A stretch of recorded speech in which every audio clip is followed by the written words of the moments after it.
जय श्री राम दोस्तों। आज मैं आपके लिए कहानी लेकर आई हूँ जिसका नाम है गीदड़ की होशियारी। चितवन जंगल में एक गीदड़ रहा करता था। उसकी यह प्रतिदिन की आदत थी कि वो खूब तड़के जाग जाता और हवाखोरी के लिए निकल पड़ता। सुबह की ताजी हवा उसके शरीर में स्फूर्ति भरती और वो पूरे दिन तरोताजा रहता। सुबह टहलने वाले कुछ जीव जंतुओं से उसकी दुआ सलामी भी हो जाती थी। उस दिन भी वो अपनी मांद से निकलकर जंगल की सैर करने चल दिया। अभी वो कुछ दूर ही गया था कि वो चौंक पड़ा। हुआ यह था कि रास्ते में हाथी दादा मरे पड़े थे। अरे, कल तक भले चंगे थे। कल दोपहर ही पोखर में पानी पीते देखा गए थे, पर होनी बलवान होती है। गीदड़ ने हाथी के शव के चारों ओर 2-3 बार चक्कर लगाया। मौत का कारण वो जानना चाहता था। क्या एकाएक हार्ट फेल हो गया है? बीमार तो थे नहीं, फिर क्या हुआ? फिर गीदड़ ने मन बनाया, कोई ना कोई तो बूढ़े हाथी का मांस खाएगा ही। क्या मैं ही शुरुआत करूं? आहिस्ता आहिस्ता उसकी भूख ने करवट लेना शुरू कर दिया। सामने खाना रखा हो तो भूख जाग उठती है। उसकी निगाह सामने वाली झाड़ी के नीचे मरे पड़े खरगोश पर पड़ी। अब उसके कान खड़े हो गए, सारे शरीर में झुरझुरी हो उठी। अरे, एक अनजाना सा खतरा महसूस होने लगा। अब उसने सब्र से काम लेना शुरू कर दिया। उसने मुंह मारने का इरादा त्याग दिया। फिर उसने बूढ़े हाथी के शव से कुछ दूर हटकर सोचना शुरू कर दिया।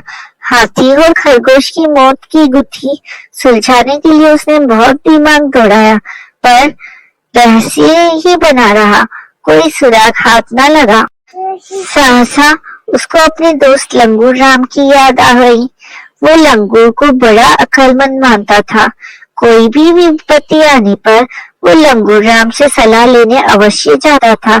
कई बार लंगूर राम के सुझाव ने उसे लाभ भी पहुंचाया था। फिर गीदड़ लंबे लंबे डंक भरता हुआ आम के उस बगीचे की ओर बढ़ गया जहां लंगूर राम रहता था। सुबह सुबह गीदड़ को आया देखकर लंगूर राम चौंक उठा। वो समझ गया कोई महत्वपूर्ण समस्या आ गई है, अन्यथा उसका दोस्त इस समय न आया होता। गीदड़ पर भी परेशानी के भाव थे। क्यों भाई, खैरियत तो है? क्या समस्या आ गई? लंगूर राम ने जानना चाहा। अब गीदड़ ने सारा किस्सा कह सुनाया। सारी बातें सुनने के बाद लंगूर राम अपनी पूंछ फटकारता हुआ बोला, ये पहले समझ में नहीं आ रही है। पहले हमें मुआयना करना होगा, तभी चक्कर में समझ आएगा। हाँ, साथ चलो, गीदड़ बोला। और फिर गीदड़ और लंगूर हाथी के शव के पास पहुंचे। लंगूर ने आसपास का जायजा किया। खरगोश और हाथी के शव को सूंघा भी, पर वह सही निर्णय पर नहीं पहुंच पाया। लंगूर अपने कान खुजाता खुजाता बोला, इन मौतों का रहस्य मेरी समझ में नहीं आ रहा है। बेहतर होगा बंदर बिहारी के पास चला जाए।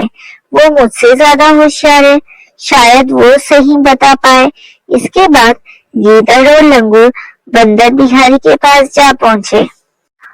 उसको आने का कारण बताया। बंदर बिहारी को तमाम बातों हुई ऐसी जानकारी दी जो जंगल के किसी अन्य प्राणी को न थी। बंदर बिहारी ने सारा किस्सा जानने के बाद चुटकी बजाई। बंदर बिहारी को चुटकी बजाते देखकर लंगूर राम के चेहरे पर संतोष के भाव आ गए। वो जानता था कि बंदर बिहारी तभी चुटकी बजाता है जब वो किसी निर्णय पर पहुंच गया हो। फिर गीदड़, लंगूर और बंदर घटनास्थल पर पहुंचे। बंदर बिहारी ने हाथी और खरगोश के शव का निरीक्षण किया। फिर जैसे ही पास की झाड़ी पर उसकी निगाह गई, उसके मुंह से सीटी सी बज उठी। अब रहस्य से पर्दा उठ गया था। बंदर बिहारी ने बताया, लंगूर राम, मैं इनकी मौत का कारण जान गया हूँ। बीच में बात काटते हुए लंगूर राम ने पूछा, हाँ, कारण क्या है? बंदर बिहारी बोला, मौत का कारण सामने वाली झाड़ी है, इसकी पत्तियां जहरीली है। हाथी और खरगोश ने इस झाड़ी की पत्तियां खाई है, जिससे जहर उनके शरीर में फैल गया और वे चल बसे। ये जहरीली झाड़ी ही इनकी मौत का कारण है। यह जहरीली झाड़ी जंगल के अन्य प्राणियों की भी जान ले सकती है। फौरन इसका सफाया किया जाना जरूरी है। यह हत्यारी झाड़ी है। अब 1 मिनट भी यहाँ नहीं रहेगी।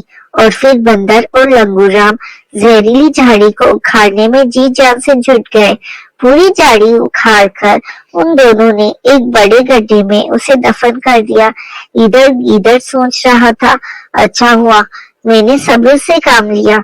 यदि मैंने अपनी भूख पर काबू न किया होता और मरे हुए हाथी का मांस खा लिया होता तो मैं भी बेमौत मारा जाता।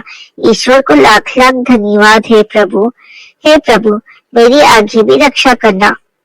दोस्तों, इस कहानी से हमें यह सीख मिलती है कि जैसे गीदड़ ने अपने सब्र और समझदारी से काम लिया, वैसे हमें भी हमेशा सब्र और समझदारी से काम लेते हुए अपनी हर मुसीबत से बचना चाहिए। जय श्री कृष्ण। राधे राधे।